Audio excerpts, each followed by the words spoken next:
15 décembre 1853. Programme du concours pour la construction du musée Napoléon à Amiens.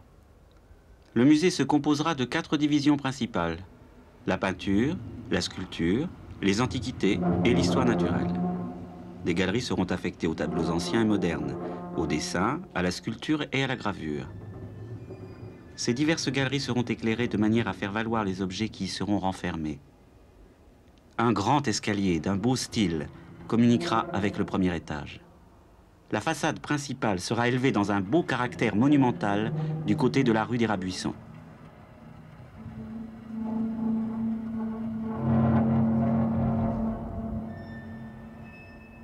Musée ou palais? Toute l'histoire du musée d'Amiens sera marquée par cette contradiction. D'un côté, le programme monumental du palais, avec sa belle façade et son grand escalier. De l'autre, les exigences du musée, un lieu fait pour abriter et exposer les œuvres.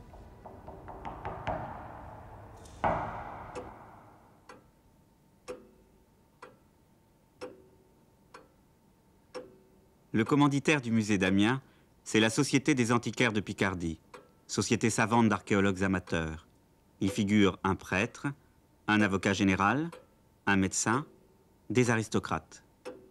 Tous ces notables rêvent d'avoir enfin leur musée, pour exposer dignement les collections qu'ils ont constituées, et surtout doter Amiens de ce grand monument moderne qui affirmera l'importance de leur ville. À l'avènement du Second Empire, usant de leurs relations politiques, ils obtiennent de Napoléon III un terrain, face à la préfecture et à côté de la bibliothèque, dans le nouveau centre administratif et culturel de cette ville riche, en plein développement. Ils obtiennent aussi le droit, tout à fait exceptionnel et réservé habituellement aux œuvres de bienfaisance, de lancer une souscription nationale, sous forme de loterie, pour financer leur ambitieux projet. 1 million de billets vendus dans toute la France, 500 000 francs de bénéfices. La loterie picarde est un triomphe.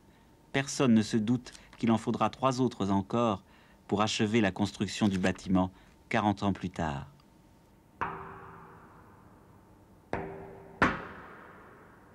À quoi doit ressembler un musée? Pour la plupart des 39 architectes qui participent au concours de 1854, la réponse est simple. Un grand musée se doit de ressembler au musée du Louvre. Une référence qui s'impose d'autant plus qu'en France, on n'a pas construit de musée dans la première moitié du XIXe siècle. On s'est contenté de réaménager des monuments existants, palais, châteaux ou abbayes. Les projets soumis au concours d'Amiens sont autant de variations sur ce thème du musée dans le palais. Une belle façade, imposante, des galeries de sculptures au rez-de-chaussée, des galeries de peinture éclairées par des verrières au premier étage. Un seul projet s'inspire des grands musées construits en Europe du Nord depuis le début du siècle. Des bâtiments aux allures de temples antiques ou de forteresses, comme le musée de Saint-Pétersbourg, celui de Dresde, et surtout l'Altes Museum, construit à Berlin par Karl Friedrich Schinkel, qui a visiblement servi de modèle au projet numéro 27. Toutes les propositions pour le futur musée d'Amiens cherchent à répondre aux ambitions des antiquaires. Ce sont de véritables monuments qui occupent le terrain, sans trop se soucier de la nature réelle du site. Le bâtiment dessiné par Henri Parent tranche par son sens de la mesure. Il renvoie par sa taille et sa disposition à la bibliothèque voisine.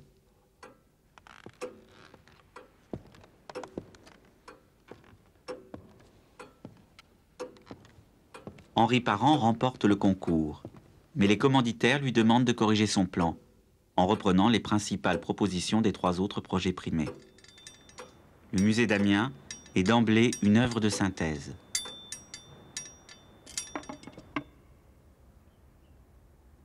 Le 2 septembre 1855, le sénateur comte de Beaumont, représentant l'empereur, saisit truelle et marteau, spécialement fabriqués pour la circonstance, pose la première pierre du musée Napoléon et prononce un discours. Un musée est d'une utilité de premier ordre. Ne croyez pas que l'homme instruit apprécie seul la beauté de l'art. Non, messieurs. Le plus humble enfant du peuple vient y puiser le goût du beau. Dans son plan définitif, Parent inverse complètement sa proposition initiale.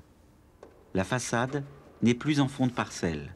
Elle domine désormais la rue principale. Derrière, le corps du musée proprement dit. D'étroites galeries éclairées par des fenêtres au rez-de-chaussée et par des verrières au premier étage. Au milieu du bâtiment, la grande cour carrée. Elle est plantée de gazon et réservée à la promenade.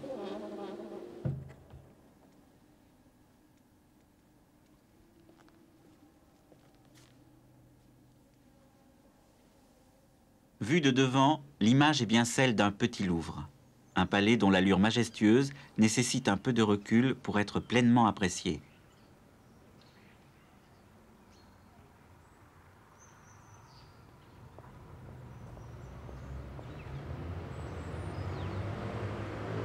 La réalité est tout autre. Le bâtiment est cerné de tous côtés. Sa façade aurait appelé une place ou une esplanade. Mais elle donne sur une rue étroite. Hors d'échelle par rapport à son environnement immédiat, elle écrase à son tour la bibliothèque voisine.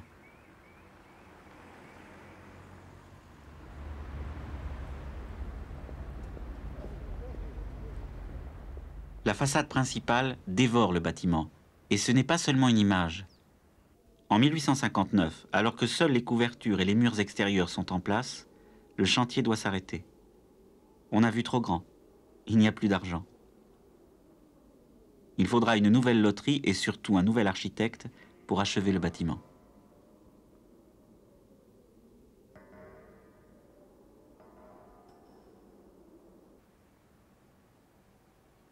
Le successeur de Henri Parent, Arthur Stanislas Diette, est le véritable auteur du décor de la façade. C'est un travail d'un goût raffiné, qui ne se contente pas d'un simple plaquage ornemental, mais cherche à justifier chaque fois l'apparence par la fonction. Là où Parent avait prévu des demi-colonnes purement décoratives, Diette place de véritables colonnes, portant les balcons du premier étage. Il souligne encore cet effet en jouant de la transparence d'un garde-corps en fer forgé au lieu de l'habituelle balustrade de pierre.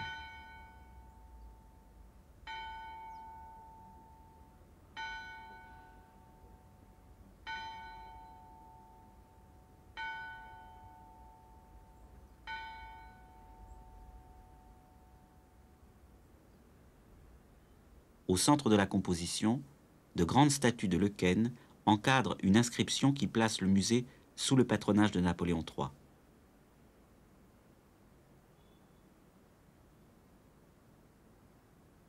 Le contraste est violent entre la richesse décorative de la façade principale en pierre et le dénuement des façades latérales en briques. De simples murs de musée, mais qui ici paraissent pauvres parce que la façade avant est trop riche. Du palais, on ne retrouve plus que ces fausses fenêtres, habillant les murs aveugles des galeries de peinture.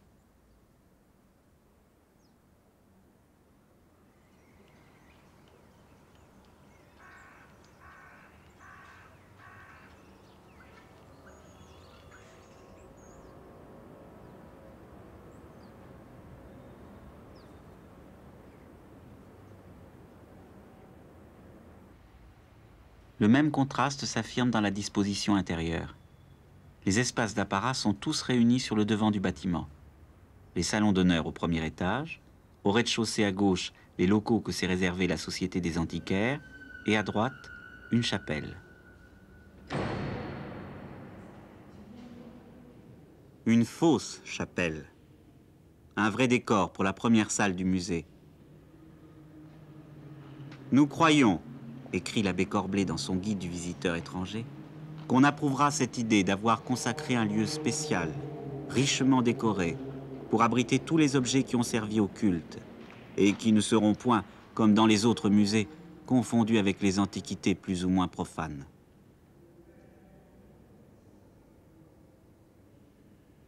Ce décor, d'une suavité toute sulpicienne, cherche à réconcilier le musée et l'église, pour qui l'exposition des objets de culte restait encore un sacrilège. Placée symboliquement au début de la visite, la chapelle affirme la supériorité de l'art chrétien sur l'antiquité païenne. Les antiquaires jouent ainsi de l'architecture et du décor pour hiérarchiser leur collection. Une vraie idée de musée.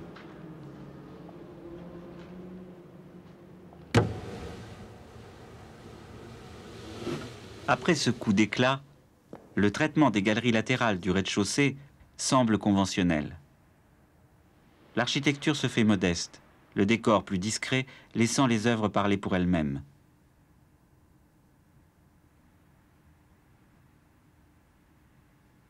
La structure des galeries organise la visite. Un parcours à sens unique qui fait le tour de la cour et conduit le visiteur à un nouveau temps fort. L'escalier d'honneur qui le mène au premier étage.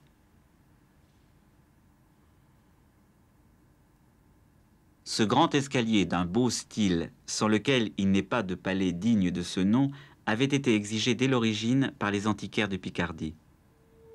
Comme pour mieux affirmer que l'escalier est un véritable monument dans le monument, une nouvelle cérémonie solennelle fut même organisée pour la pose de sa première pierre. Mais cette monumentalité a son prix. La grande cage d'escalier empiète sur la cour dont elle détruit l'ordonnance.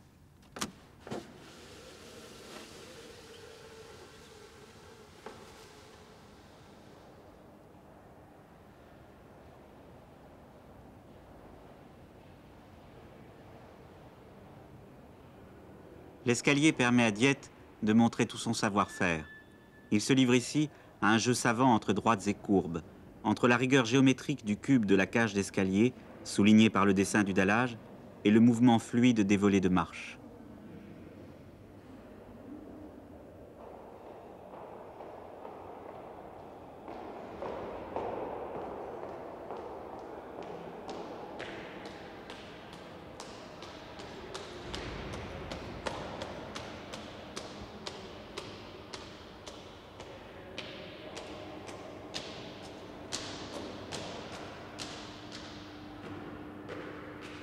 Pour décorer cet énorme volume, l'architecte fait appel au jeune peintre Puvis de Chavannes, qui lui propose de grandes compositions murales faisant l'éloge des vertus civiques. Le travail, le repos. C'est de la peinture décorative par excellence, peinte sur toile, mais à la cire. Ces tons mat évoquent la fresque. Elle ne cherche pas à nier le mur, mais au contraire à le mettre en valeur.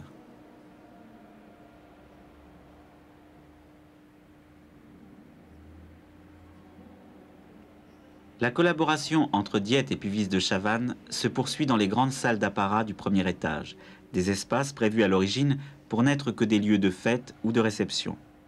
Leur décor officiel Second Empire, avec ses lambris et ses dorures, se trouve éclipsé par les grandes compositions de Puvis de Chavannes.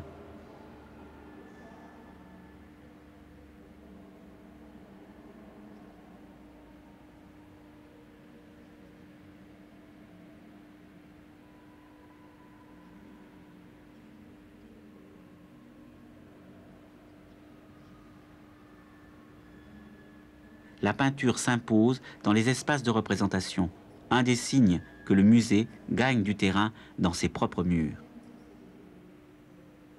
Car jusque-là, les ambitions politiques des antiquaires, mais aussi la nature essentiellement archéologique de leur collection, condamnaient la peinture à jouer les seconds rôles. Et même si les galeries du premier étage avaient pris pour modèle les proportions de la galerie des 7 mètres du Louvre, elles étaient trop étroites et insuffisamment éclairées.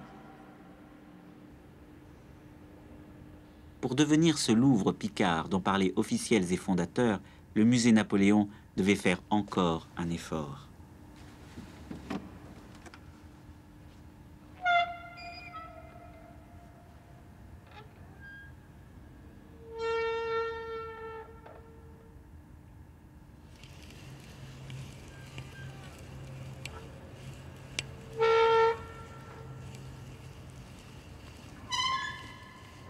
« 1870, chute du Second Empire. On dénapoléonise. L'aigle impérial qui trônait sur la grille d'entrée est déposé. L'ex-musée Napoléon, affranchi de la tutelle impériale qui jusque-là entretenait les ambiguïtés du projet, peut devenir un grand musée des beaux-arts.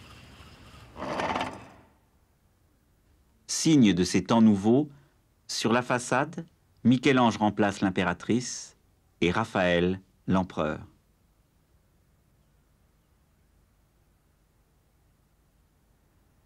Mais la disposition du bâtiment autour d'une grande cour vide limite ses ambitions.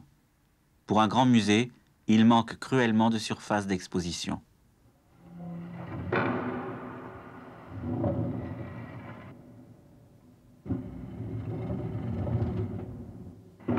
À partir de 1880, la municipalité d'Amiens remet tout le bâtiment en chantier.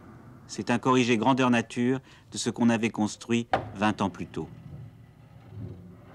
Pour donner plus de place aux collections d'antiques et de sculptures, l'architecte départemental Eugène Riquier fait démolir les façades du rez-de-chaussée sur cour. Le premier étage reposera désormais sur une double rangée de colonnes. Une spectaculaire reprise en sous-œuvre. Cette opération n'est possible que grâce à l'utilisation de nouvelles techniques.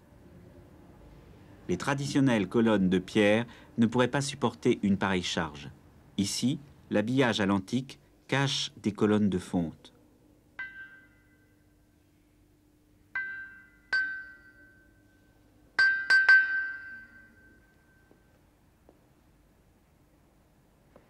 Riquier réussit ainsi à doubler les surfaces des salles du rez-de-chaussée, tout en créant les galeries techniques qui jusque-là faisaient défaut.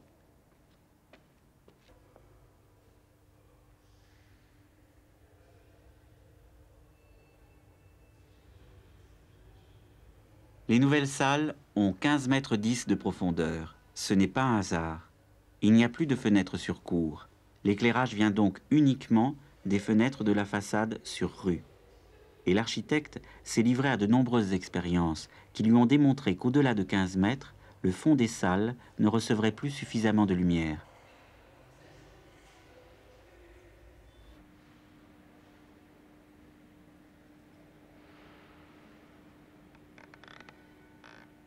Au premier étage, l'ancien mur sur cour est devenu un mur intérieur. Les galeries de peinture ont été dédoublées. Les nouvelles salles, actuellement utilisées comme réserve, sont plus larges et beaucoup mieux éclairées que les galeries construites par Parent. Riquier a profité de l'expérience de tous les musées de province qui s'étaient construits depuis 1850.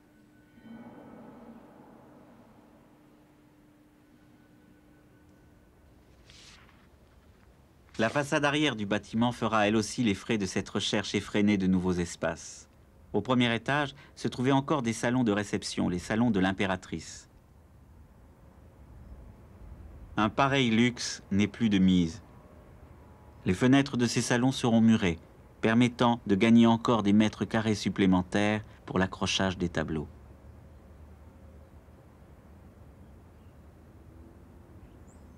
La belle façade sur cour, richement décorée de pilastres et de sculptures, disparaît totalement.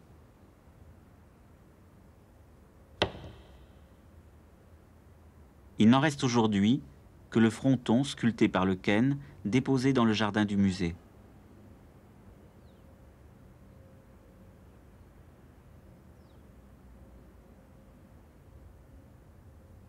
Les deux statues encadrant le perron de la cour connaissent le même sort, faisant place nette pour la phase la plus spectaculaire de la transformation.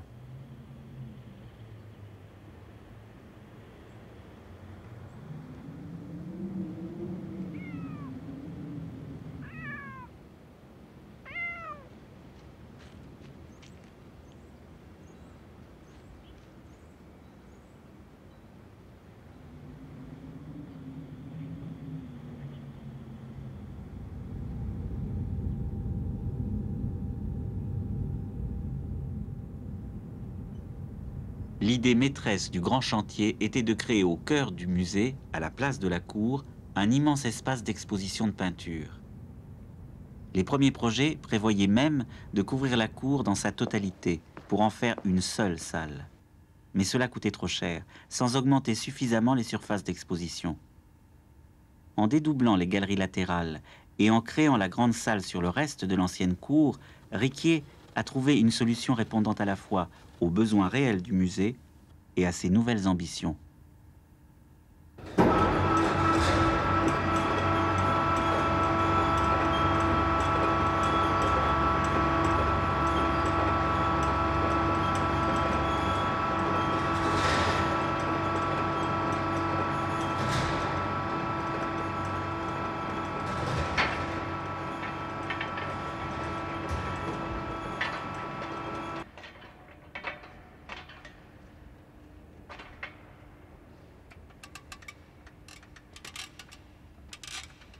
Le grand salon du musée d'Amiens est une réplique fidèle du salon carré du Louvre.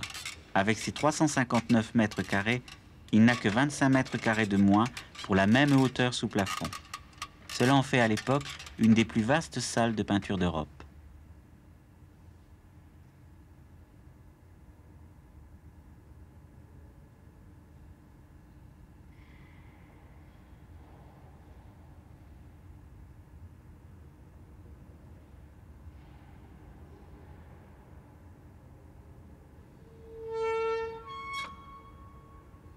La disparition de la cour a privé l'escalier d'honneur de ses 3 grandes fenêtres. Comme les nouvelles salles de peinture, il sera désormais éclairé par une verrière.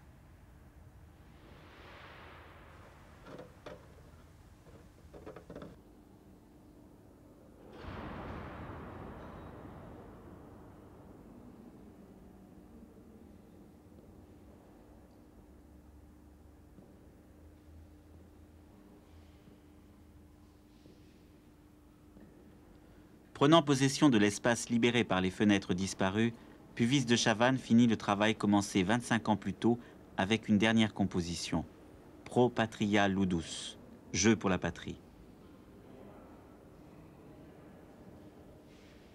L'escalier était un monument dans le monument, c'est maintenant un musée dans le musée.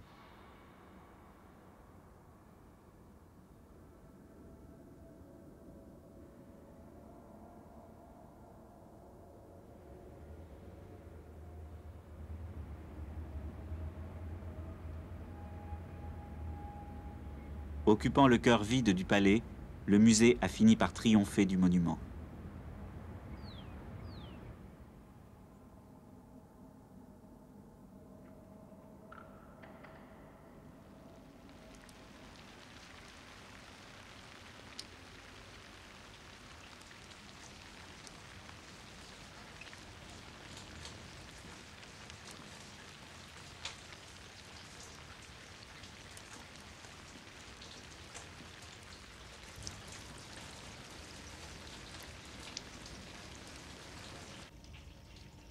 Seul le bruit de la pluie, qui s'écoule dans les conduites d'eau enfermées aux 4 coins du grand salon, rappelle l'histoire du bâtiment.